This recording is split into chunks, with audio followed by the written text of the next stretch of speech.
Padre bendito, agradecidos por habernos traído hasta este lugar.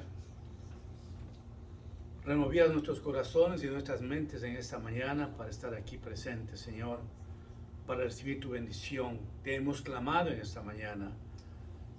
Hemos puesto en tu altar nuestras peticiones, nuestros deseos, y yo sé que tú nos has escuchado, Señor. No hemos venido en vano, Señor, a este lugar. Hemos venido a recibir tus bendiciones, Señor. Todo lo que ha anhelado el corazón nuestro nos has regalado en esta mañana. Qué bueno que eres, Señor.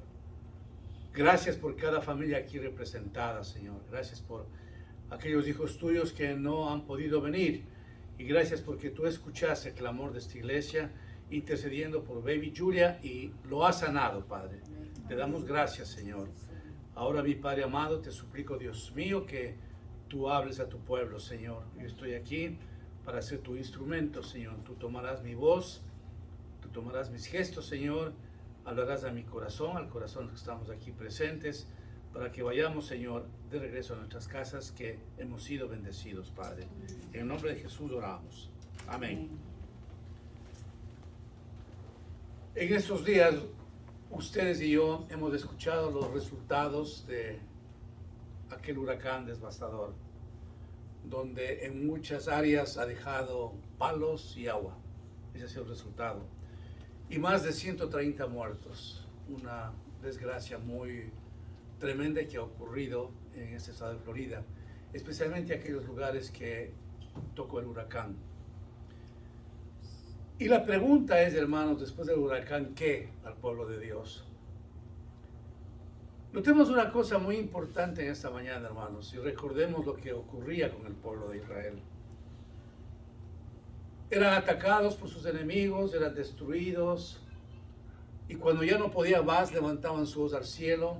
Venía el Señor, levantaba un liderazgo, los bendecía y los sacaba de toda prueba. Pasaba el tiempo y el pueblo israelita hacía lo mismo. Nuevamente el Señor, en su misericordia, perdonaba su pecado, levantaba toda opresión y les bendecía. Nosotros como cristianos muchas veces, hermanos, cuando viene la prueba, la tribulación, la tormenta, el huracán de diferentes ángulos de nuestra vida, en verdad sufrimos y empezamos a una búsqueda genuina de parte del Señor. Y el Señor, en su gracia, en su misericordia, nos escucha y levanta la prueba y nos bendice. Pasa un tiempo y regresamos a la misma línea espiritual. Nos hemos enfriado, no buscamos al Señor como cuando estábamos en la prueba, y nuestra vida espiritual se convierte en un pozo seco, como bien mencionaba la pastora. La vida cristiana tiene que ser, hermanos, estable en busca del Señor. Es verdad que nosotros debemos buscarle con más denuedo cuando hay el sufrimiento, el dolor, la angustia, la prueba, la necesidad física, financiera, cuando estamos enfermos, etcétera. Cuando hay una cantidad de pruebas, hay que buscar al Señor, porque sabemos que Él es la única alternativa en nuestras vidas. Pero, amados hermanos, no podemos nosotros dejar de adorar al Señor, de buscar su rostro, después de que el Señor nos haya dado la bendición. Tenemos que tener mucho cuidado, hermanos. Tenemos que persistir en las cosas preciosas del Señor. No solamente cuando estamos ahogándonos en el huracán de nuestras vidas. No solamente cuando hay sufrimiento, cuando hay dolor, cuando las cosas están tambaleando, hermanos. Sino siempre. Entonces el Señor nos invita a que nos acordemos de algo que debe ser nuestra prioridad. ¿Qué debe ser nuestra prioridad, hermanos? Estar pensativos en el regreso de Cristo. Cuando usted y yo toquemos esa prioridad y de veras nos encarnemos en la venida de Cristo, nuestra vida cristiana va a ser diferente, hermanos. Y entonces vendrá la humadera, vendrá el huracán, vendrán los problemas, y nosotros estaremos bien parados en la roca firme que es Cristo de la gloria. No podemos nosotros, hermanos amados, después de que recibir tantas bendiciones, olvidarnos de Él hasta que venga el próximo huracán a nuestras vidas. No. Seamos consistentes en seguir buscando al Señor. La consistencia requiere, hermanos, en nuestras vidas una vida santa, una vida dedicada a Él. Entonces la fortaleza que estamos nosotros necesitando viene inmediatamente a nuestras vidas, hermanos. No podemos nosotros recibir la bendición y tomar la vida de una forma muy suave, de una manera muy leve. Necesitamos en estos tiempos, hermanos, estar preparados para el gran acontecimiento. ¿Cuál es el gran acontecimiento? Es la venida de Cristo, hermanos. Es la que tiene que hacernos sentir a nosotros maravillados. Cuando el cristiano tiene en su corazón la prioridad de la venida de Cristo, vivimos una vida diferente, vivimos una vida de esperanza. Ningún problema, ninguna inquietud, ningún sufrimiento, ningún dolor puede menoscabar la esperanza profunda que hay en nuestras vidas, esperando la venida de Cristo, hermanos. Eso es lo que precisamente quiero subrayar en esta mañana. Y vamos a irnos al Nuevo Testamento, a la segunda de Pedro, capítulo 3. En el Nuevo Testamento, la segunda epístola de Pedro, capítulo 3. Ustedes me acompañan. Voy a dar lectura de los primeros 4 versículos. Y dice así la palabra en nombre del Padre, del Hijo y del Espíritu Santo. Amados, esta es la segunda carta que os escribo, y en ambas despierto con exhortación vuestro limpio entendimiento, para que tengáis memoria de las palabras que antes han sido dichas por los santos profetas y del mandamiento del Señor Salvador dado por vuestros apóstoles. Sabiendo primero esto, que en los postreros días vendrán burladores, andando según sus propias concupiscencias y diciendo: ¿dónde está la promesa de su advenimiento? Porque desde el día en que los padres durmieron, todas las cosas permanecen así como desde el principio de la creación.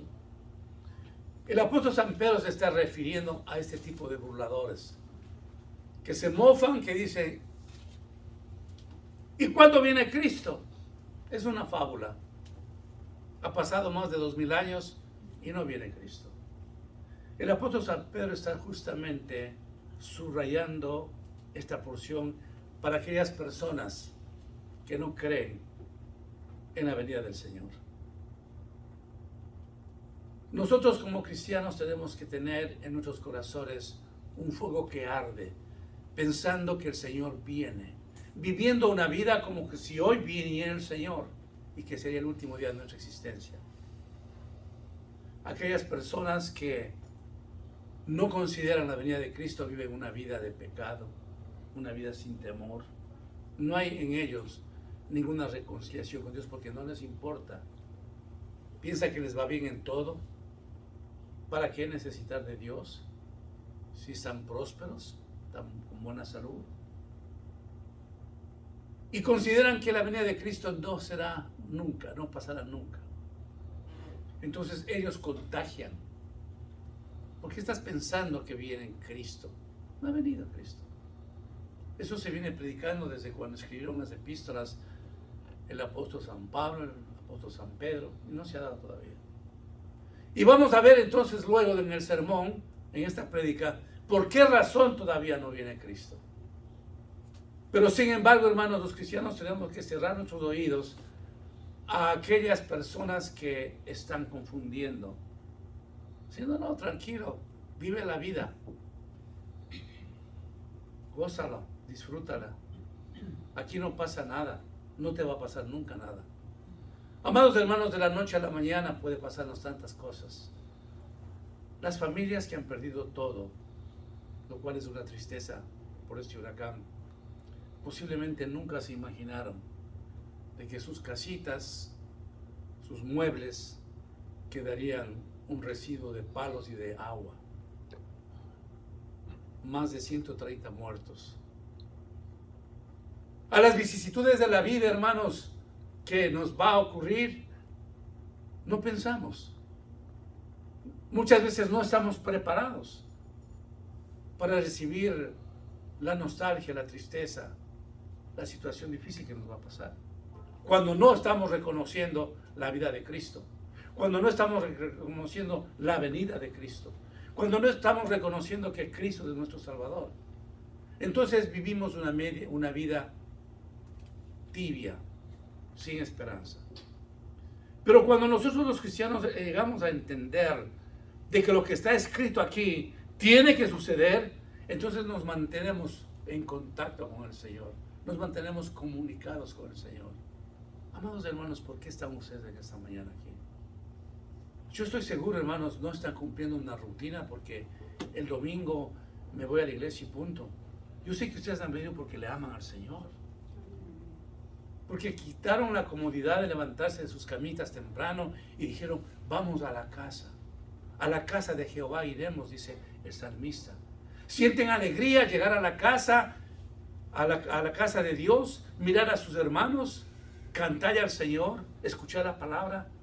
Y vamos nosotros fortalecidos, porque en fin de fines lo hacemos una vez a la semana, esta reunión. Pero en usted ha habido esta mañana de venir al templo para ser bendecido.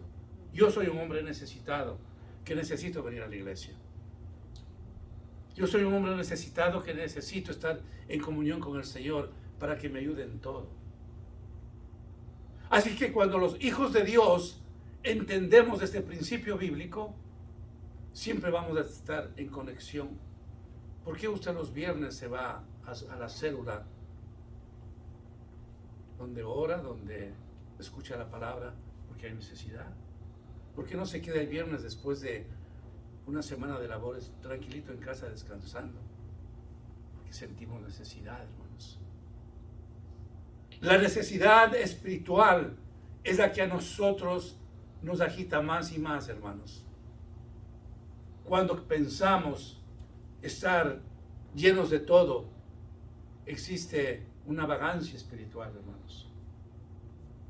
Recordemos aquel pasaje tan doloroso a David, un rey que estaba adornado de todo, guerrero, hombre de Dios, te dice que tenía el corazón de Jehová, puntual en las cosas del Señor, un rey honesto, un rey que se preocupaba por su pueblo, un líder maravilloso, un hombre que dice la palabra del Señor que lo sacó el Señor de la majada del ganado, pero que entendió las cosas del Señor, valiente. Pero cuando se quedó cómodo, y nos relata la palabra del Señor que en tiempo de guerra salían los reyes a pelear, fracasó totalmente. Por eso nos dice la palabra del Señor, el que quiere estar firme, mire que no caiga. Nunca usted y yo nos sintamos, hermanos, de que estamos tan llenos del Espíritu, de que estamos tan llenos del Señor, de que tenemos una vida espiritual tan alta que ya no necesitamos buscar del Señor. Cuidado, hermanos. Cada día que usted busca del Señor, está subiendo un peldaño más, una grada más para acercarse al Señor. El enemigo muchas veces le dice, no, pero ¿por qué, Marco? Ayer ya oraste tanto tiempo, ahora es otro día, descansa un poco. En las cosas del Señor no hay descanso, hermanos. No, es que has leído ya la palabra y has leído tantos años de tapa a tapa. ¿Para qué? Espérate este año, ¿no?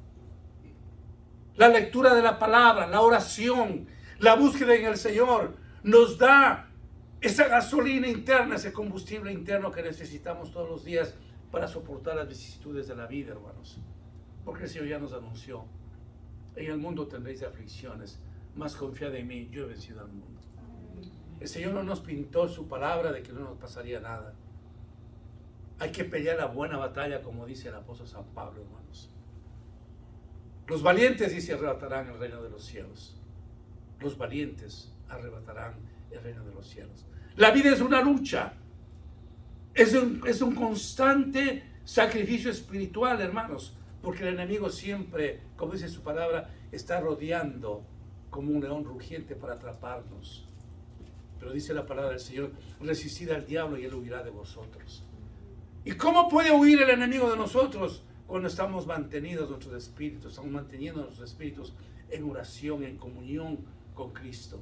No se atreve el enemigo ni siquiera a vernos. Cuando él ve nuestras rodillas en el suelo, hermanos, no se atreve a tocarnos. y somos bendecidos, hermanos. La palabra del Señor nos está enseñando en esta mañana, hermanos, de que tenemos con urgencia de ver en nuestros corazones ese principio bíblico, la venida de Cristo, hermanos. Mire usted todos los días la cruz del Calvario. Mire el sufrimiento de Cristo todos los días. Eso santifica nuestras vidas, nos purifica, nos anima. Y usted empieza a ver su edad y dice, wow, cómo han pasado los años y qué bueno que el Señor venga, qué bueno que el Señor venga. En Zacarías nos dice el Señor, en un día perdonaré el pecado del mundo. Y yo a veces le digo, Señor, ten misericordia de este mundo. Que se cumpla lo que tú dices en Zacarías. Perdona el pecado en un día, como dice tu palabra, al mundo entero. Y vámonos ya, Señor. Tanta injusticia. Después me detengo y digo, Señor, tú tienes el mejor tiempo. Porque si posiblemente venía de hace 43 años que no te conocía, entonces yo era condenado. Así que el Señor sabe perfectamente el tiempo que tiene que venir. Pero es la obligación del pueblo del Señor estar conectados con Él, buscándole al Señor. No permita en su vida cristiana, hermanos, escúcheme bien, no permite en su vida cristiana que haya algo que estorbe la comunión con el Señor. No, no permita eso. El enemigo quiere eso, pero usted no. No permita que ninguna prueba, ninguna tribulación, ningún pensamiento oscuro que el enemigo le puso acá fluya en su vida y deje usted tener esa comunión espiritual maravillosa que se siente con el Señor. No se quede un solo día sin orar, sin leer la palabra. No lo haga eso, hermanos. Comuníquese siempre con el Señor. Consulte al Señor lo que tiene que hacer ahí el día. Póngale en manos del Señor su agenda de actividades del día. Y como prediqué en semanas anteriores, que me ha quedado en mi corazón, decía mi esposa, hay que practicar lo que se predica. Cuando le decía Nehemías al Señor, dame fuerzas a mis manos. A veces tengo que hacer algunas actividades, me refiero a en casa. Digo, Señor, estoy cansado, pero dame fuerzas a mis manos. Cuando usted va a su trabajo y está cansado físicamente, porque tiene un trabajo físico, dígale al Señor, Señor, dame fuerzas a mis manos, dame fuerzas, Señor, a mi vida. Cuando haya debilidad espiritual, dígale, Espíritu Santo, fortalece mi vida. Ayúdame, Señor. Me siento débil en este día. No sé qué es lo que me pasa. No tengo la paz que tenía antes. Algo está ocurriendo en mi vida. Pregúntale al Señor. Y el Señor va a estar listo para ayudarle. Para el Señor, hermanos, no hay nada imposible. Para Él todo es posible. Y continúa la palabra del Señor, dice, estos ignoran voluntariamente que en el tiempo antiguo fueron hechos por la palabra de Dios los cielos y también la tierra, que proviene del agua y por el agua subsiste, por lo cual el mundo de entonces pereció, anegado en el agua. Ustedes saben, amados hermanos, la historia del diluvio. Ay, amados hermanos, y a veces quiero dibujar la presencia de Noé predicando. Arrepentidos, arrepiéntase. Este viejo loco está construyendo una barca, un buque, un barco, en un lugar que no hay agua. Debe estar loco este Noé. Y viene diciendo a nosotros, arrepiéntete. ¿Arrepiéntete de qué? ¿Para qué construye esa barca? No había oídos espirituales, no entendían. Pero Noé fue obediente. Y el día que menos pensó la gente, hermanos, llovió 40 días y 40 noches. Y mirando el huracán que nos dio, le decía a mi esposa, ¿cómo habrá sido el diluvio? Donde no cesa el agua por 40 días y 40 noches, hermanos. Y hay una inundación tremenda en toda la tierra y muere toda la gente. Pero Noé, obediente a la palabra, construye la barca. Y el Señor en su misericordia salva a él y a su familia. Y aquí quiero abrir un paréntesis, hermanos. Recordemos que el Señor hace la obra total. ¿Qué quiere decir con esto? De toda nuestra familia. Si su familia todavía no está salvo, tranquilo. Dios pondrá en la barca de la salvación a su familia. Y fue salvo Noé y su familia. Pero la gente no dio oídos a eso, no entendía. Se burlaban de Noé. No querían entender lo que pasaba. Nínive iba a ser condenada a la muerte, si no iba Jonás a pregonar el arrepentimiento. Y el sermón maravilloso de toda la Biblia es muy simple, la que hace Jonás. Arrepentíos. Eso es lo único que mencionó Jonás a todo el pueblo de Nínive. Y fueron todos salvados. Una sola palabra. Arrepentíos. La gente necesita en esos tiempos de arrepentirse. Y nos dice la palabra del Señor que se fueron salvados 120,000 personas en ese día. Una cosecha como nunca antes. Pero Jonás estaba listo a decir, la gente estaba llena de pecado, pero Dios le estaba dando una oportunidad, arrepentidos. Hoy en estos tiempos del Señor, en los 4 puntos cardinales, está diciendo a la gente, arrepentíos. La gente de una u otra manera está escuchando la palabra de Dios, en la radio, en la televisión, en las iglesias, en el seno de las familias, de sus amigos. Arrepentíos. Pero la gente está dura. ¿Sabe por qué? Porque no entiende lo que estamos este momento, esta mañana, escuchando, la venida de Cristo. Porque no hay temor de Dios. Cuando no hay temor de Dios, se ha acabado todo, hermanos. Dice la palabra del Señor que el temor de Dios es que el principio de la sabiduría. Yo espero que usted y yo le temamos al Señor con todo nuestro corazón. Cuando hay temor en nuestras vidas, no vamos deliberadamente al pecado, nos detenemos y el Espíritu Santo nos ayuda, hermanos. Pero la gente que no quiere dar oídos en estos tiempos, que la venida del Señor es un imperativo, seguirán viviendo esa vida de pecado. ¿Cuántas veces yo he anunciado desde el púlpito, amados hermanos, y una vez más lo voy a hacer? Todas las promesas, las profecías que están escritas en esta Biblia se han cumplido, excepto una, la venida de Cristo. El resto se han cumplido al pie de la letra, hermanos. Es lo único que falta. En el versículo 9 dice el Señor: el Señor no retarda su promesa, según algunos lo tienen por tardanza, sino que es paciente para con nosotros, no queriendo que ninguno perezca, sino que todos procedan al arrepentimiento. ¿Qué tenemos aquí entonces, hermanos? Aquí tenemos un Dios de amor, de misericordia. No quiere el Señor que nuestras familias se pierdan. No quiere el Señor que el mundo se condene. ¿Sabe por qué? Porque el Señor entiende perfectamente lo que es el infierno, hermanos. Y el cristiano tiene que saber qué es el cielo y qué es el infierno. Quiero uno de estos domingos yo predicar a dónde van las almas que mueren. Nosotros los cristianos tenemos que entender que hay infierno, hermanos. Que el infierno es condenación eterna. Y la salvación también es eterna. Entonces el Señor está diciendo que no quiere Él que nadie perezca. No es la intención, nunca fue la intención del Señor crear a esta humanidad para que vayan camino al infierno, no. Por eso decía hace un momento, hermanos, si hace 43 años venía el Señor, había solamente 2 caminos para mi vida. Si estaba vivo, un vegetal en una silla de ruedas por la manera de vida que yo tenía. Y si muerto, muy merecidamente el infierno. Me pongo a temblar, hermanos. Pero el Señor no quería eso. Y pacientemente me esperó hasta que yo venga a los pies de Cristo, como lo ha hecho con usted. Y así Él está, hermano, esperando el día preciso para nuestras familias. El Señor no quiere que nadie se pierda. El Señor no quiere que nadie perezca, hermanos.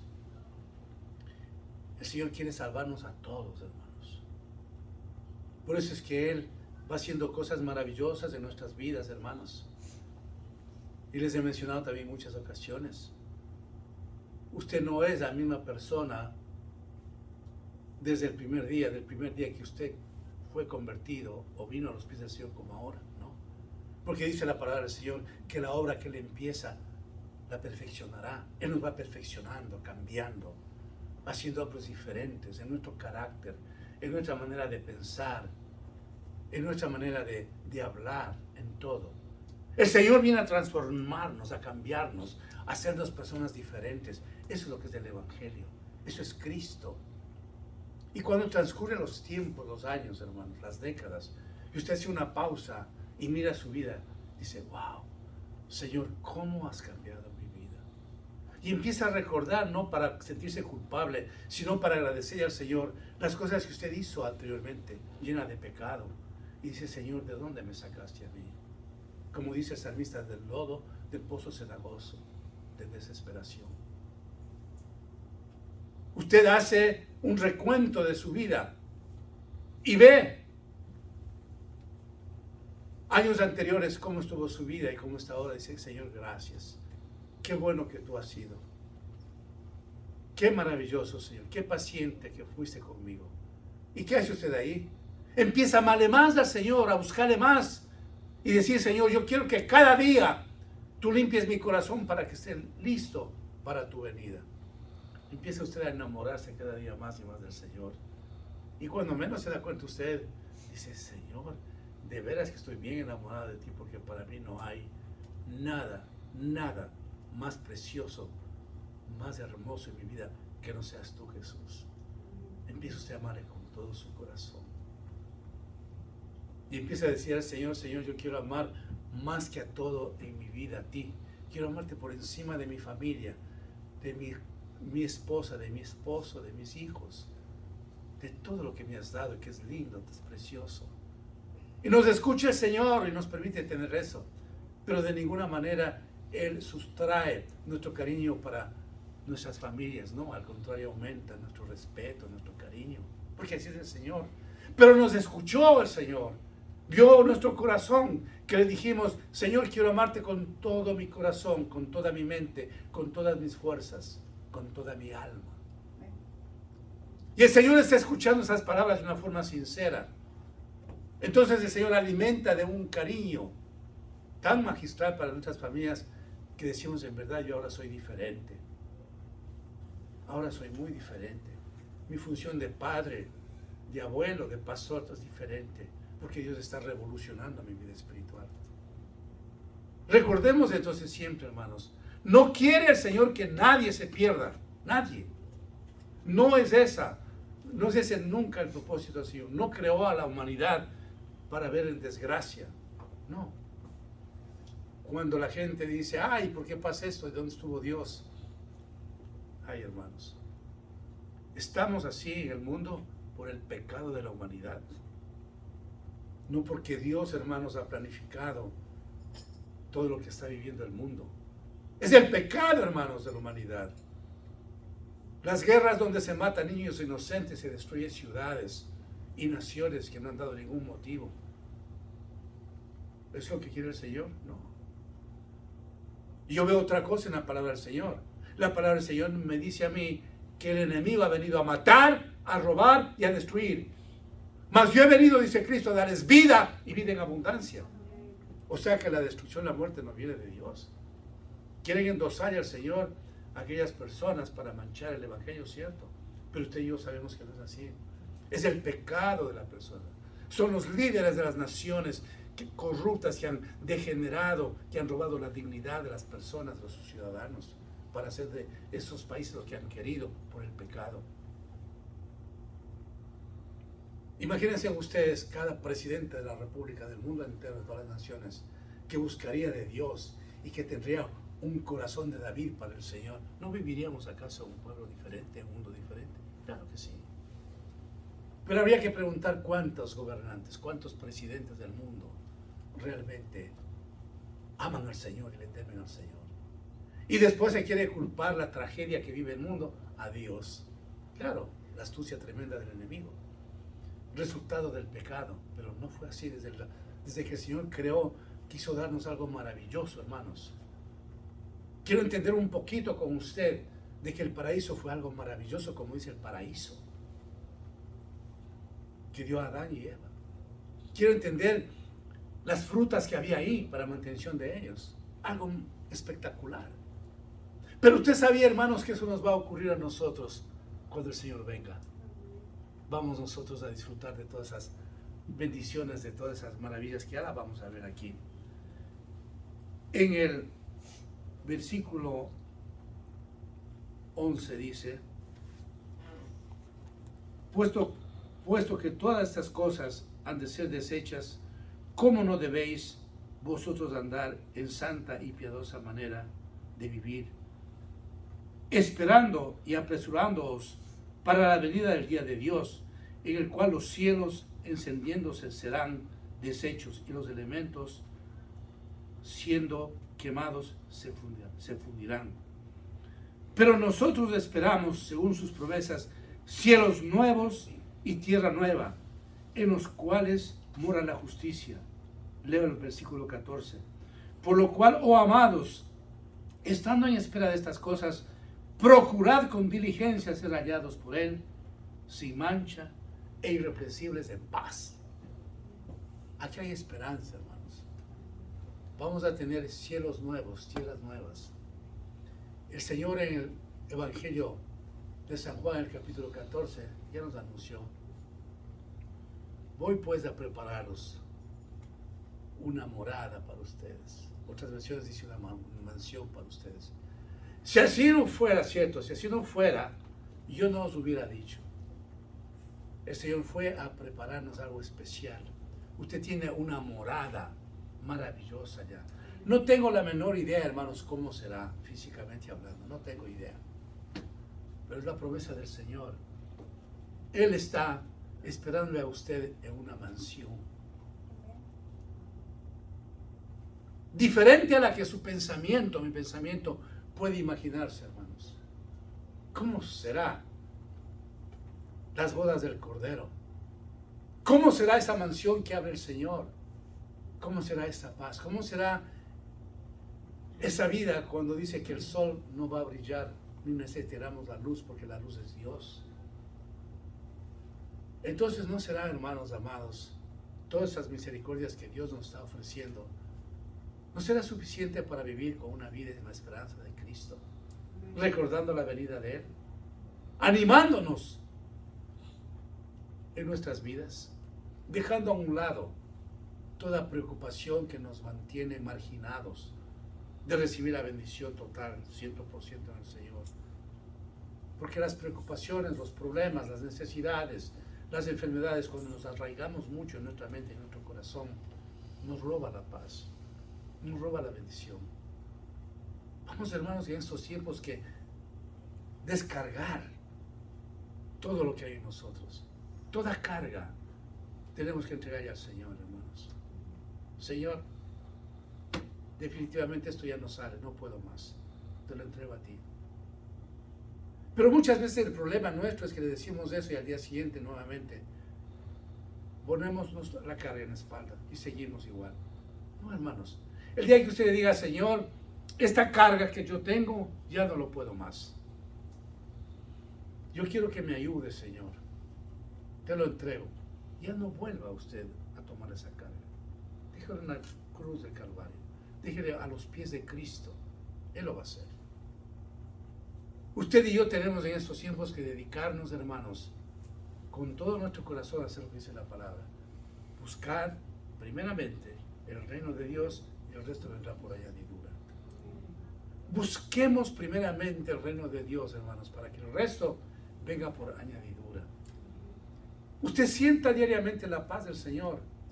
Y si usted siente así totalmente la paz, dígale: Señor, gracias porque tú estás conmigo. Siento tu presencia, Señor. Cuando está agitado, cuando está angustiado, es momento de hacer una pausa y decir: Señor, yo voy a doblar mis rodillas este momento. No es correcto lo que me está pasando, Señor. Tengo que tener paz, tengo que tener tranquilidad. Yo no puedo resolver mi problema por nada. Usted y yo no podemos resolver nuestros problemas por la familia, pero sí podemos decir: Señor, te entrego esto para que tú lo hagas. Es el único. ¿A dónde iré? Sino donde ti, que tienes palabra de vida eterna. Cuando vamos donde las cosas funcionan, mejoran, se acaba. Así que, amados hermanos, yo esperaría que esta prédica que el Señor les da a ustedes sirva para poner en su corazón, encarnarse en la venida de Cristo y usted va a vivir una vida de bendición llena de esperanza. Amén. Oremos, hermanos. Cierren sus ojos. Padre bendito, te damos gracias, Señor, por tu amor, tu misericordia. Clamándote, Señor, que en esta mañana tú te lleves todas nuestras preocupaciones, nuestros problemas, porque hemos escuchado tu palabra y así nos ofreces, Señor. Así que te suplico en el nombre de Jesús, Señor. Pon en nosotros mejor esa idea que vendrás en breve, Señor, para vivir la vida que tú quieres que vivamos. Ayúdanos, Señor, a que cada día tengamos presente tu sacrificio en la cruz del Calvario, Señor, y podamos de veras amarte y vivir la vida que tú quieres. Es la vida más maravillosa, Señor, vivir en tus brazos, vivir en obediencia y hacer lo que tú quieres, Padre. Señor, mira a mis amados hermanos que en esta mañana vinieron diligentemente, Señor. Bendícelos, ayúdales. Y, Señor, regálales lo que ellos anhelan, Padre, para que vayan a sus casas contentos de que tú has escuchado lo que ellos necesitan y les vas a conceder, Señor. Que esta semana sea una semana de bendición para cada uno de nosotros, Señor. Padre bueno de la gloria, que sintamos tu presencia, tu amor, tu misericordia, Padre. Te adoramos, Señor. Te bendecimos, Señor. Oramos también por aquellas familias que no pudieron venir en esta mañana, donde quiera que estén, Señor. Que tu gracia, tu amor, tu misericordia, tu bendición esté con cada uno de ellos, Señor. Te adoramos, Padre, en el nombre de Jesús. Amén.